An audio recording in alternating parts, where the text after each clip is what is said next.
that Jesus never talked about himself as God. And one way to demonstrate that is to line up our sources of information about Jesus chronologically. And so I mentioned earlier that we have the first three Gospels, Matthew, Mark, and Luke. These are called the Synoptic Gospels because they agree in so many places in which stories they tell, the sequence of the stories, even word for word, verbatim agreements, that everybody pretty much agrees that there's some copying going on. Somebody's copying somebody.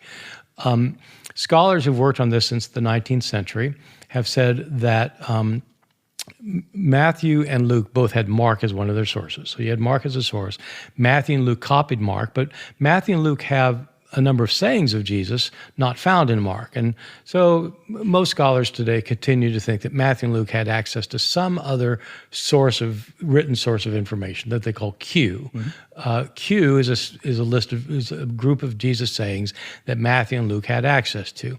Matthew has some materials not found in Mark or Luke, so they say, well, that came from some other sources, and Luke has some material not found in Mark and Luke, so that's other sources. Okay, so you got Matthew, Mark, and Luke, but you also have Q and M, Matthew special sources, and L, Luke special sources.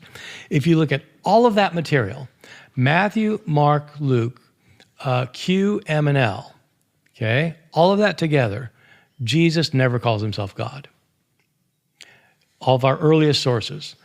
Where Jesus starts calling himself God is the Gospel of John, yes, our last source. And so, to my thinking, you have these sources of information about Jesus. So I've just laid out six sources, 6 pieces of information versus 1. The 6 are all earlier than the 1.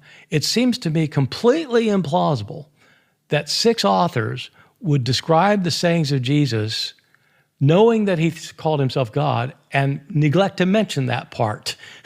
Like that bit just isn't important enough to bring up. And so I think it's completely implausible. By the way, I should mention that